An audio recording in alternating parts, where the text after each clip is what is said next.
Hi Mark, I'm Alice, and now I'm going to read Dare to Disagree, and my student number is 48. In Oxford in the 1950s, there was a fantastic doctor who was very unusual, named Alice Duer. And Alice was unusual partly because, of course, she was a woman, which was pretty rare in the 1950s. And she was brilliant. She was one of at the time, the youngest fellow to be elected to the Royal College of Physicians. She was unusual too, because she continued to work after she got married, after she had kids, and even after she got divorced and was a single parent. She continued her medical work. And she was unusual because she was really interested in a new science, the emerging field of epidemiology, the study of patterns in disease. But like every scientist, she appreciated that to make her mark. What she needed to do was find a hard problem and solve it. The hard problem that Alice chose was the rising incidence of childhood cancers. Most disease is correlated with poverty, but in the case of childhood cancers, the children who were dying seemed mostly to come from affluent families. So what we wanted to know could explain this anomaly. Now Alice had trouble getting funding for her research. In the end, she got just £1,000 from the Lady Tata Memorial Prize, and that meant she knew she only had one shot at collecting her data. Now she had no idea what to look for. This really was a needle in a haystack sort of search. So she asked everything she could think of. Had the children eaten boiled sweets? Had they consumed colored drinks? Did they eat fish and chips? Did they have an indoor or outdoor plumbing? What time of life had they started school? And when her carbon copy questionnaire started to come back, one thing and one thing only jumped out with the statistical clarity of a kind that most scientists can only dream of. By a rate of 2 to 1, the children who had died had had mothers who had been X-rayed when pregnant. Now that finding flew in the face of conventional wisdom. Conventional wisdom had held that everything was safe up to a point, a threshold. It flew in the face of conventional wisdom, which was huge enthusiasm for the cool new technology at that age, which was the X-ray machine, and it flew in the face of doctors' idea of themselves, which was as people who helped patients. They didn't harm them. Nevertheless, Alice Duer rushed to publish her preliminary findings in the Lancet in 1956. People got very excited. There was talk of the Nobel Prize, and Alice really was in a big hurry to try to study all the cases of childhood cancer she could find before they disappeared. In fact, she need not have hurried. It was fully 25 years before the British and American medical establishments abandoned the practice of X-ray pregnant women. The data was out there, it was open, it was freely available, but nobody wanted to know. A child, a week, was dying, but nothing changed. Openness only can drive change. So for 25 years, Alice Duer had a very big fight on her hands. So how did she know that she was right? Well, she had a fantastic model for thinking. She worked with a statistician named George Kneller, and George was pretty much everything that Alice wasn't. So Alice was very outgoing and sociable, and George was a recluse.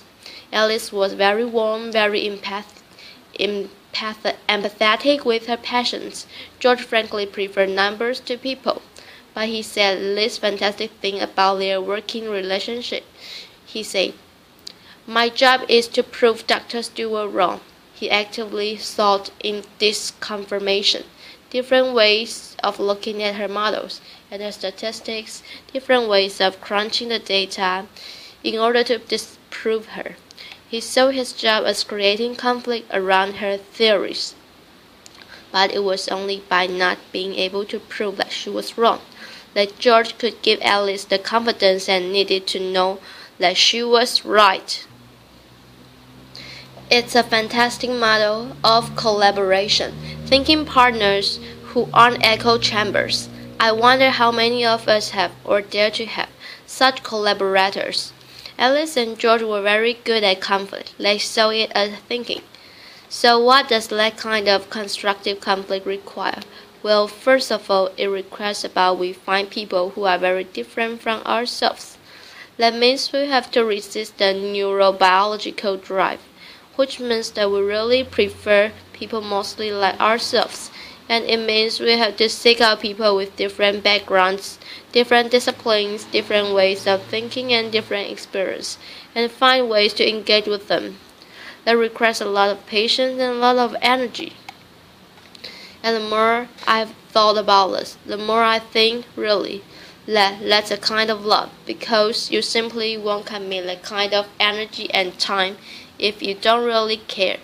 And it also means that we have to be prepared to change our minds. Alice's daughter told me that every time Alice went head to head with a fellow scientist, they made her think and think and think again. She said my mother didn't enjoy a fight, but she was really good at them. So it's one thing to do that in a one-to-one relationship, but it strikes me that the biggest problem we face, many of the biggest disasters that we've experienced, mostly haven't come from individuals. They've come from organizations, some of them bigger than countries, many of them capable of affecting hundreds, thousands, even millions of lives. So how do organizations think? Well, for the most part, they don't. And that isn't because they don't want to, it's really because they can't. And they can't because the people inside of them are too afraid of conflict. In surveys of European and American executives, fully 85% of them acknowledged that they had issues or concerns at work that they were afraid to raise, afraid of the conflict that they would provoke, afraid to get embroiled in arguments that they did not know how to manage, and felt that they were bound to lose. 85% is a really big number. It means the organizations mostly can do what George and Alice so triumphantly did. They can think together, and it means that people like many of us who have run organizations and gone out of our way to try to find the very best we can, mostly fail to get the best out of them. So how do we develop the skill that we need? Because it does take skill and practice too. If we aren't going to be afraid of conflict, we have to see it as thinking, and then we have to get really good at it. So recently I worked with an executive named Joe, and Joe worked for a medical device company, and Joe was very worried about the device that he was working on. He thought that it was too complicated, and he thought that its complexity created margins of error that could really hurt people. He was afraid of doing damage to the patients he was trying to help. But when he looked around his organization, nobody else seemed to be at all worried, so he didn't really want to say anything. After all, maybe they knew something he didn't. Maybe he looked stupid. But he kept worrying about it, and he worried about it so much that he got to the point where he thought the only thing he could do was leave a job he loved.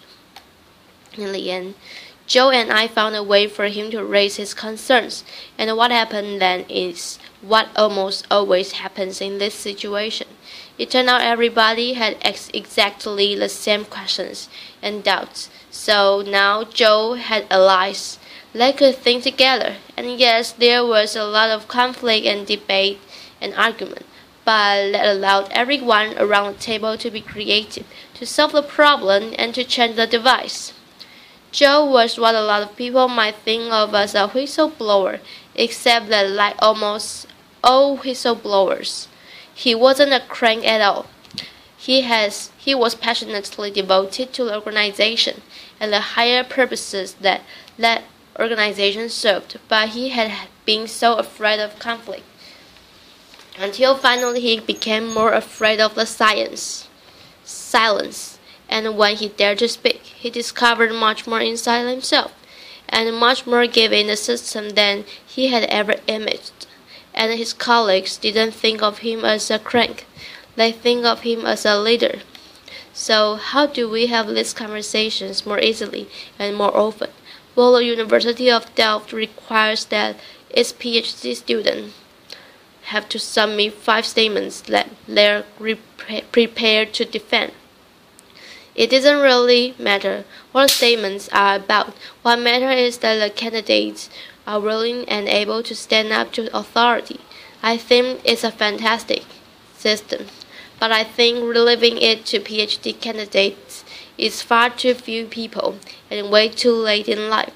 I think we need to be teaching these skills to kids and adults at every stage of their development, if we want to have thinking organizations and a thinking society. The fact is that most of the biggest catastrophe that we've witnessed rarely come from information that is secret or hidden. It comes from information that is freely available and out there, but that we are willfully blind to, because we don't want to handle, the conflict that it provokes. But when we dare to break that silence, or when we dare to see, and we create conflict, we enable ourselves and the people around us to do our very best thinking. Open information is fantastic. Open networks are essential.